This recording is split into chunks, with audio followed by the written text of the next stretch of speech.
Hello and welcome. Today, we're going to talk about a condition called pulmonary fibrosis. Now, that might sound complicated, but our goal here is to really break it down, demystify it, and make it easy to understand. Have you ever had that feeling, or maybe seen it in someone you love? Where an activity that used to be no big deal, like walking up a flight of stairs, suddenly leaves you completely winded? That feeling is often the very first clue, the first question mark on the journey to understanding pulmonary fibrosis.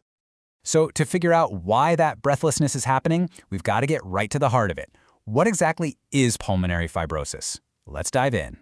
It's actually all right there in the name. Pulmonary simply means having to do with the lungs, and fibrosis, well, that just means scarring. So put it together, and pulmonary fibrosis is literally a scarring of the lung tissue, and it's the scarring that makes the tissue get thick and stiff. This comparison really paints a clear picture. Think of healthy lungs like a new sponge. They're soft, they're elastic, they stretch easily to pull in all the air you need. Oxygen just zips right through into your bloodstream.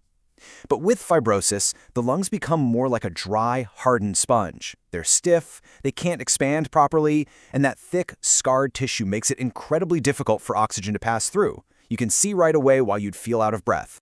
And here's one of the toughest parts about this condition. For most people, the diagnosis they get is idiopathic pulmonary fibrosis.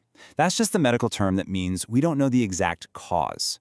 We can see what's happening to the lungs, but we can't always pinpoint why it started. But just because many cases are idiopathic doesn't mean we're completely in the dark. Researchers have actually identified quite a few risk factors that are known to contribute to this kind of lung scarring. Let's take a look at what they are. First up, there's what you're bringing in over a long time.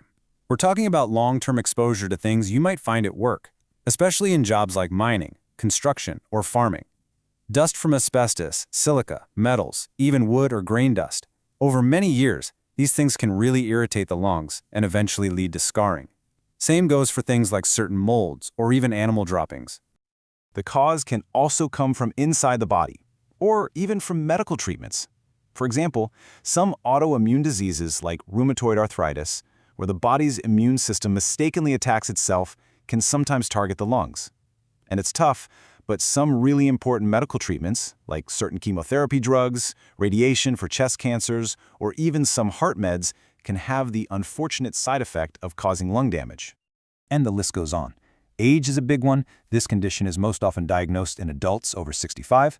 Smoking, of course, is a huge risk factor, and for some people, there's a genetic link. It can run in the family. And this one might surprise you.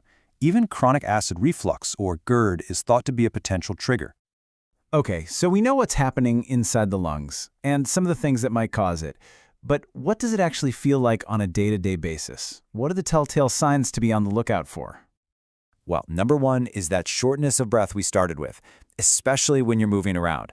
Then there's often a dry, hacking cough that just doesn't seem to quit. And because your body is working so hard just to get enough oxygen, a deep, draining fatigue is incredibly common. It's not just, I'm tired, it's exhaustion. Some people also experience weight loss they can't explain, and even aching joints and muscles.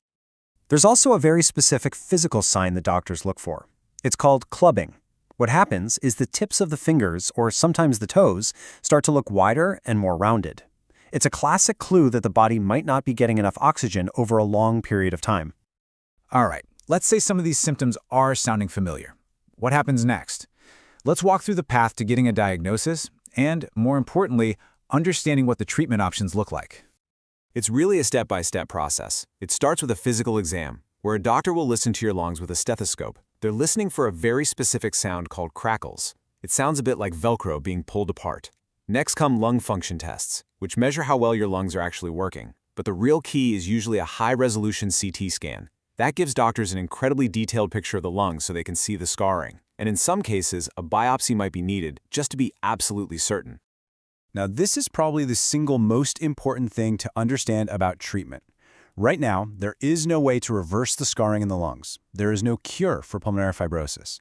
But, and this is a huge but, there are absolutely treatments that can help slow down how fast the scarring gets worse, and they can make a massive difference in managing the symptoms and improving your quality of life. So, what does that look like? Well, the main treatments are a class of drugs called antifibrotics. They work to slow down the scarring process. Many people also use oxygen therapy to make breathing easier and reduce that feeling of breathlessness. There's also pulmonary rehab. You can think of it like physical therapy for your lungs to help you build strength. And of course, there's managing specific symptoms like a persistent cough. In some specific cases, a lung transplant can even be an option. Getting a diagnosis like PFS is, without a doubt, life-changing. So let's talk honestly about the outlook and why support is so incredibly crucial when you're living with this condition.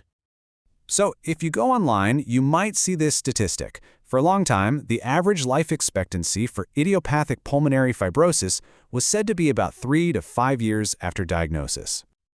But, and I really want to emphasize this, that statistic is old. It's based on data from before the new antifibrotic medications were available, and life expectancies have been improving. The most important thing to know is that this disease is different for every single person. For some people, it progresses very slowly over many years. For others, it moves faster. There is no one-size-fits-all timeline. And there are so many things you can do to take an active role in your own health. If you smoke, quitting is the absolute best thing you can do. Staying as active as you can, eating well, staying up to date on your vaccines, all of these things are vital. And just as important is your support system. Leaning on family, friends, and connecting with support groups of people who really get it can make all the difference in the world. You don't have to do it alone. I think this quote from the Cleveland Clinic just sums it up perfectly. Every single case is unique. And while there isn't a cure yet, the whole point of treatment is to slow things down and help you live the best, fullest life you can. So we'll leave you with this final question. After everything we've talked about, from the subtle early signs to how much a diagnosis can vary from person to person, what's the most important next step? Well, it's pretty clear, isn't it? It's starting a conversation with your doctor. Getting answers early can make all the difference. Thanks so much for joining me.